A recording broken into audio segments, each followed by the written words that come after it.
Hi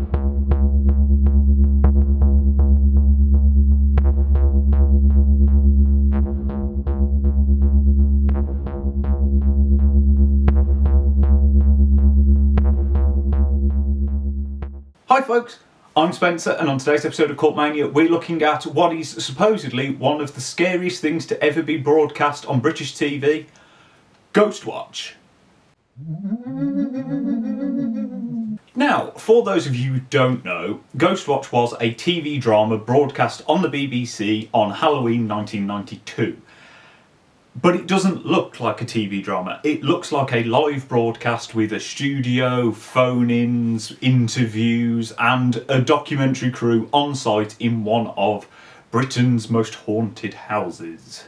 Now, this is sort of famous for terrifying the British public because they thought it was real, despite the fact there is a written by Stephen Volk credit at the start.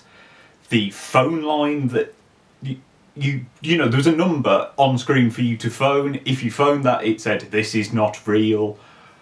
But through this being, you know, years before something like Blair Witch, where people didn't know about the idea of mockumentary, the fact that a film on ITV overlapped with the very start of Ghostwatch, so people tuned in missing that opening credit, and its use of, you know, famous British TV presenters genuinely fooled and terrified a bunch of the public. I mean, I think this is like the first, like, film that was, or piece of media that in a British medical journal was listed as giving people PTSD.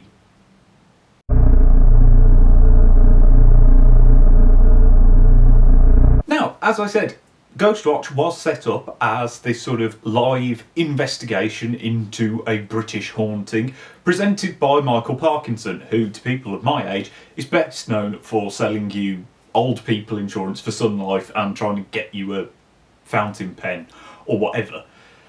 He sat in a studio with a sort of parapsychologist sort of person, and then there is the sort of focal house, which is, you know, just a normal sort of terraced house. This isn't overblown gothic, in which Sarah Green is in there with a family who've been suffering all these hauntings. You've got Craig Charles outside talking to a bunch of sort of, you know, people who've turned up, who sort of tell, you know, little spooky stories.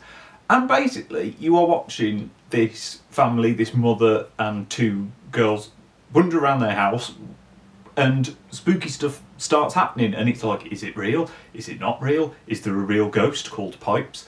And it's, I think, the use of having, you know, people like Michael Parkinson, Craig Charles, who were recognisable faces on telly, who do a very good job of acting like this entire thing is real, really does help sell the film. And also, the two girls and their mom, it's very well acted. I mean, you know, I'm not going to say that they're the most amazing actors in the world. You know, this is 90s British TV.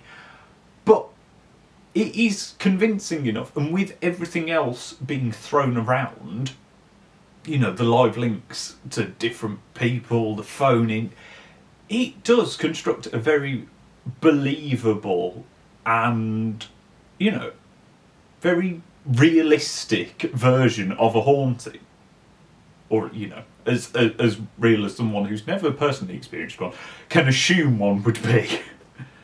This isn't perfect. There are some points in which some of the telly, especially some of the stuff in the studio, gets a little bit too hokey.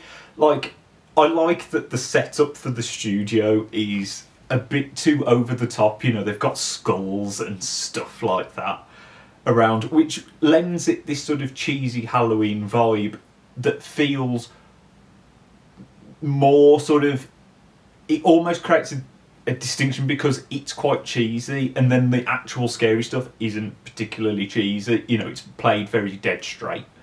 So that creates a nice sort of again, that makes it feel realistic, but there are a few points. There's a point where the parapsychology lady speaks to a sort of skeptic in the States, and it becomes a little bit Alan Partridge. Because their bickering is very unprofessional, and it just really reminded me of like the new Alan Partridge, the This Time stuff, which did sort of ruin the tone a little bit.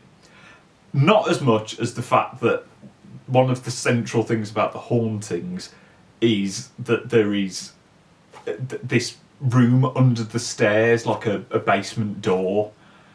And instead of calling it the basement, for some reason, it's frequently referred to as the glory hole, which, if you don't know what that means, don't Google it. But if you do know what you can imagine when suddenly people are trapped in the glory hole, or the sound of a cat is coming from the glory hole, it is really quite funny and ruins the tone completely. The film has a pretty nice visual variety, actually, because you've got this mixture of the studio set with its very, like I said, Halloweenified look to it, with, crane pans and, it looks very talk show, but, very realistically so. Everything is very well realised in a realistic fashion. Then you move, when you're going into the house is very well designed. They picked a very good house because it's got a lot of corners, a lot of sort of, there's a lot of points where you are either being drawn to doorways that have been positioned, they're like CCTV cameras, and they all have these like doorways that have shadows, so you've constantly got this feeling that something could jump out. Or, like I said, there's a lot of corners, there's a lot of, walls that seem to jut out very far, so you have to go round them, and that also sets up this tension about something could jump out at you. And it's very well lit, most of the film takes place in, with the lights on. But then you go outside with Craig Charles being the cheeky chappy that he is, and it's suddenly very dark, and you've got the street lamps, and it builds a nice atmosphere, actually. More so than you would think just wallowing around outside. And then, actually, there's 2 points in which they use this thermal imaging camera, which doesn't look amazing, and they don't really use it perhaps as well as, people have used night vision and stuff like that since. But, again, it's a visual, it changes things up, and I wasn't expecting the show to look as good as it does. Now, like I said, this is something well known for being absolutely terrifying, and it works. It works very well. There are a lot of naturally horror elements, especially supernatural horror elements, because you have Michael Parkinson playing a much more skeptic character. You have Sarah Green as this much more sort of, the believer whose husband doesn't believe her. You have Craig Charles just being sort of the pranky guy who jumps out at people and goes bleh. It all has these very sort of stereotypical horror vibes, but is structured in a very realistic way. And like I said, because this isn't gothic, this is a house like your house. It has that sort of natural, almost like Paranormal Activity app, where you just go, I could be in this situation. And the horror aspect can take quite a while to happen. There's a lot of subtle, tiny moments. There's a lot of ghosts hidden in frames. That sort of thing. Which, I think, you've got to remember, people aren't used to this type of thing being on telly. They aren't used to mockumentary. And watching it now on a DVD on a massive screen, there are some points where I think the ghosts are a little bit more obvious and perhaps don't have that sort of quite such a spooky vibe. But you've got to think back that when this was aired on telly in 92, it would have been on a tiny standard definition screen, not some big huge flat screen where it's been remastered and all that shebang. And also, you couldn't rewind. You couldn't pause. So these moments that hint at a ghost really would really have worked, because you'd point at it and go, wait, what was that there? And it would be gone. And you'd have, you could be sat with your family and they could not have seen it. And that works so effectively.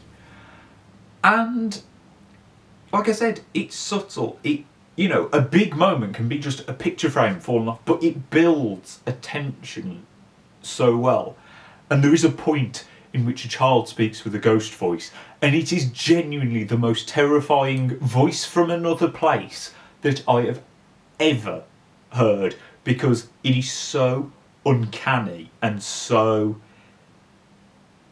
It's very hard to understand what the voice... It just worked for me. I'd seen that clip before and it freaked me out. And seeing it in the context of the whole thing, really, that was one moment where you feel like your heart sort of goes, ooh. So, yeah. Like I said, there are moments, the whole glory hole thing just ruins some of the tension, especially when it gets used towards the end. But I really do think it works. It still has a power, despite the fact that, TV doesn't look like this anymore. We all know that it's fake. It is a very immersive experience, and it is realised in such a realistic way that it works. That being said, it's probably not going to be for everyone, because I do think there is an element of having to put yourself in the shoes of someone who saw it at the time for it to fully... I think, there's the problem of... It does feel outdated. I have the benefit of, although I'm not as old as this, I still remember telly looking like this. And a lot of the people in it I recognise from when I was younger. So it's still, I have a connection with it. Whereas I think, someone born mid-2000s may not attach to it in the same way, because it's not structured in a throwback style. It's not constantly referencing how old it is, so it doesn't perhaps... I do wonder if it would resonate with an audience now, but it is scary, and I'm very impressed by how well realised it all was. And I miss when the BBC did big swings like this, took risks, and, I think it earns its reputation. I'd love to know, there's a rumour, because there's a point in which one of the phone-ins tells you that their dog has been acting up throughout the entire broadcast. And there was a point, apparently, in which they wanted to play a tone that would upset animals whenever the ghost would appear. And I think it was poo-pooed by the fact that broadcast, like the signalness, it wouldn't, the frequency wouldn't send. But the fact that they were willing to go that far, when it is a drama and was pretty much sold as a drama, despite the fact that people did believe it.